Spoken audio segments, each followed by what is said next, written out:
Hey, what's up, guys? So we have Best in the World 2012 Hostage Crisis. I'm just going to get right into it. I thought this was, it was a good show. It's a lot of stuff on here.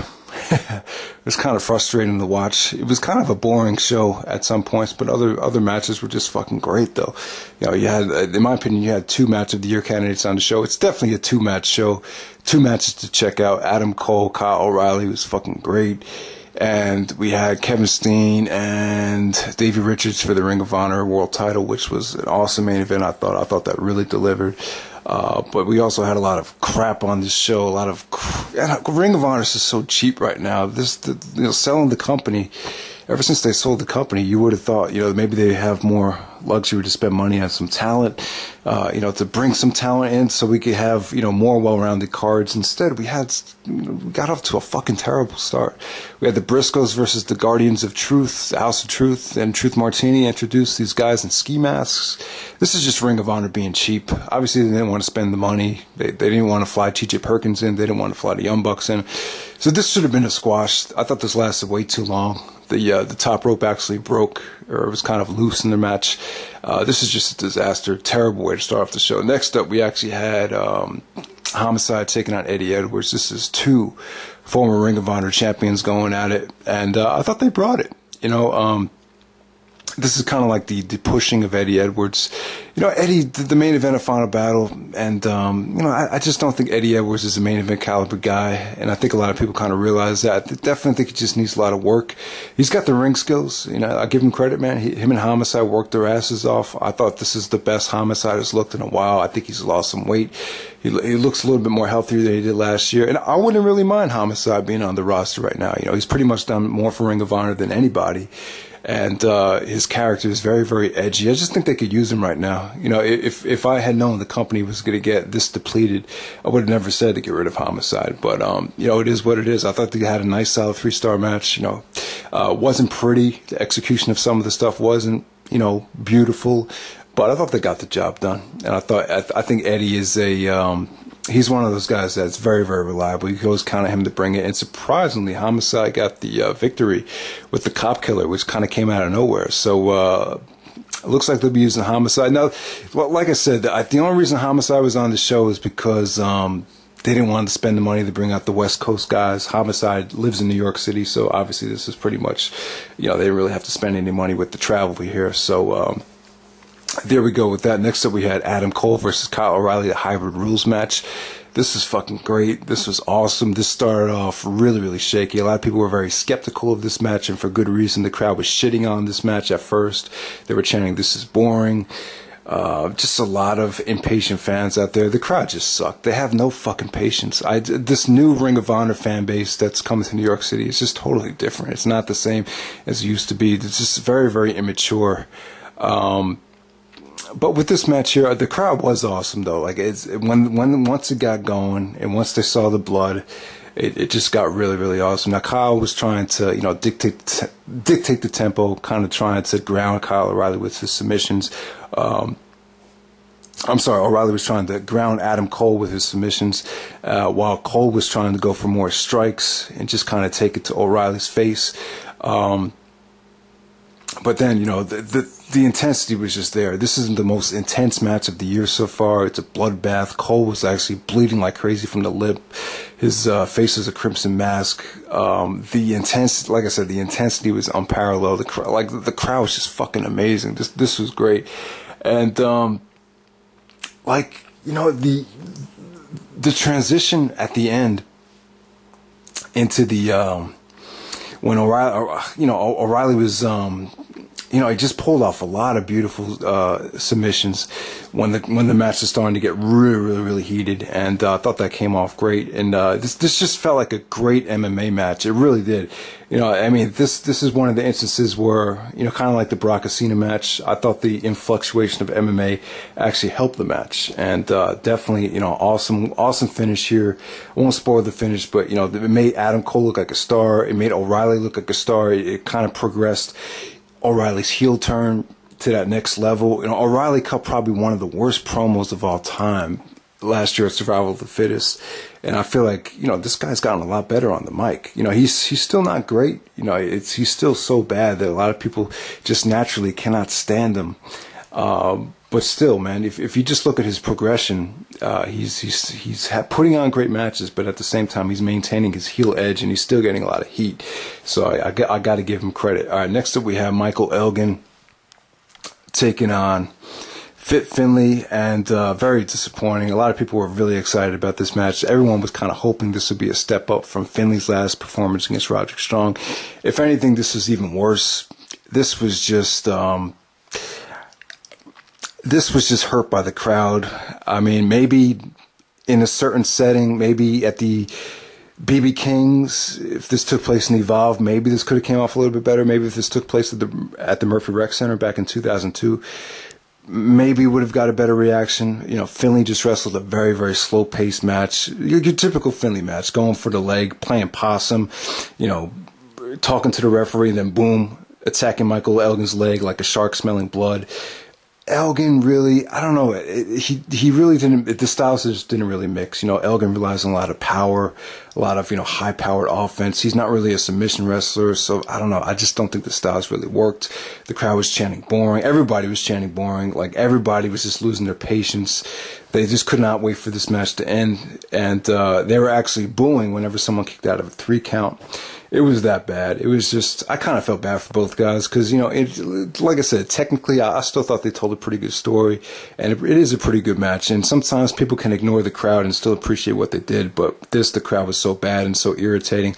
I kind of doubt anyone's going to enjoy this, but I will give credit to where credit is due, man. I thought the ending was pretty awesome. You have Finlay actually going for his sequence of the Celtic Cross.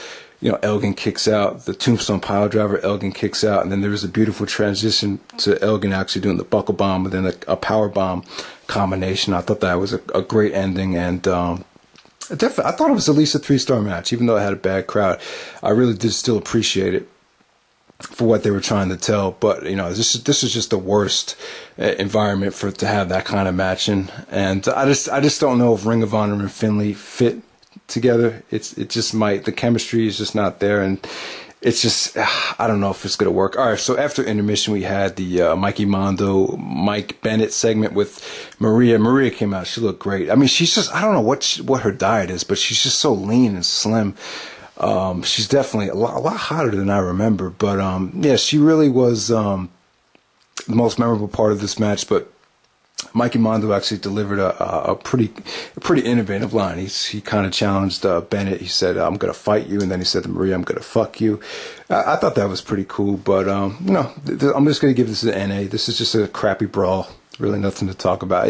In my opinion, they should have had Bennett wrestle on the show. If they're trying to build up Bennett as a main event caliber wrestler, you need to have him in the ring, show that he could at least do something. And I definitely hope they're not building towards a Mike Bennett Kevin Steen match at Final Battle. I definitely do not want to see that. After that, oh God, where did we go from here? We had the triple threat match for the television championship. We had Roderick Strong, Jay Lethal, and Tomasso Ciampa.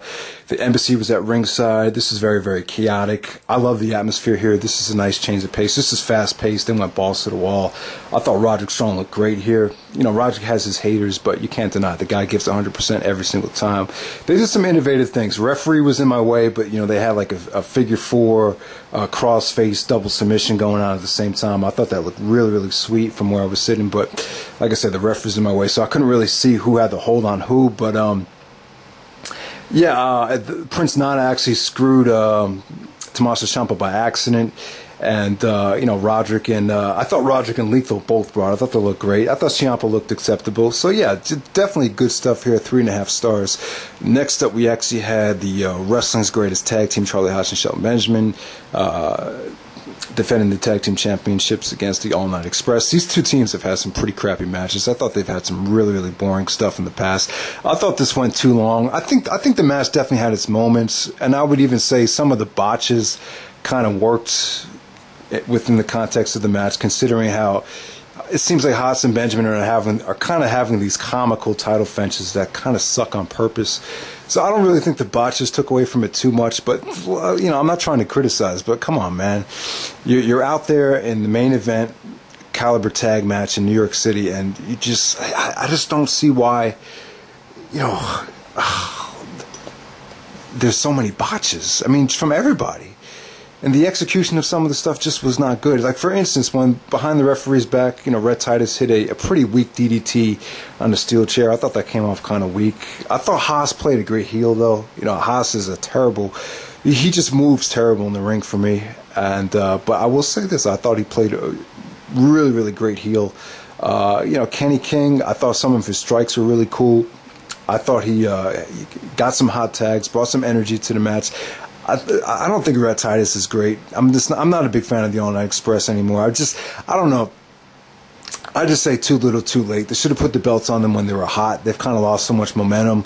The ending would have been awesome if they connected right. You know, Kenny was actually going for the springboard neck breaker. He actually kind of fell on his ass. Didn't really execute it right. And then Red Titus actually rolled up, I guess it was Haas for the victory. And All Night Express celebrate with champagne, the new tag team champions. I don't know if this title reign is going to work. You know, the celebration came off pretty cool considering all the botches. You know, the crowd actually really, really was excited for him. But I just don't know. The tag division has just gone to shit. I am actually in favor of just scrapping the tag division and just, you know, making certain guys singles wrestlers, even if it's at the expense of the tag division. Personally, for me, I would just try to find new talent and just, you know, bring them in as tag team wrestlers and just, you know, start from scratch. That's what I would do. But I don't think that's going to happen. Now, in the main event, we actually had Kevin Steen versus Davey Richards, no disqualification match. I thought this was fucking great. You know, this wasn't really quite a wrestling match. They really tried to go for the kill. It was kind of like spot after spot, you know, kind of reminiscent of their Never Say Die match. They fluctuated a lot of stuff from that match with, you know, the superplexes off the top rope through a couple of chairs, Davey with the low-key double stomp through a table. You know, Kevin Steen setting up 2 chairs for the F5. Davey countering that into a German suplex. German suplexes Kevin Steen on both chairs. I thought that was a cool spot. You know, frog splashes on the steel guardrail. Just a lot of crazy stuff. It really wasn't. I don't know. To me, this is the match that I thought they should have had. I thought it was great and everything. But let me just say this: I think Kevin Steen, he can't rely on this hardcore crap every single month. I would definitely like to see him go out there and try to wrestle on his own without relying on a whole bunch of stunts to have a great match. But still, nonetheless, I thought, you know, this is a nice blow off to the whole Davey Richards-Kevin Steen feud. Definitely don't want to see it continue. I thought this is a nice way to put an end to it. You know, I'm so sick of these feuds that just last for over a year. You know, you could do that stuff, but it's got to be with the right people, though. That's just my problem with sometimes Ring of Honor. I feel like some of these feuds just last way too fucking long. Briscoes, World's Greatest Tag Team, is a perfect example of that. But yeah, I'm sorry if I'm going too long here. But overall, I thought this match was great. The Zombie Princess, Jimmy Jacobs, I thought his involvement really added to the match. There was a beautiful spot where Davey countered the spike from Jacobs and did an exploder to him through a ladder. I thought that was sweet. I thought the ending was sweet. I thought Steve Corino's involvement was awesome. Jim Cornette actually got involved, which added a lot of heat to the match. Davey actually kicked the referee, and the crowd was chanting, yes, yes. The Daniel Bryan yes stuff was just fucking out of control tonight. So, yeah, definitely, I definitely thought it was a great show. Maybe like a 7.5, 7.75. I thought it was that good. You know, obviously there was some crap on here, a lot of botches, a very, very spoiled crowd. But other than that, you know, you had Cole and O'Reilly and the Steen Richards match. Those are must-see matches. Those are 2 of the best Ring of Honor matches of the year. Definitely 2 of the best matches of the year that I've seen so far. Overall, best in the world. Definitely check it out.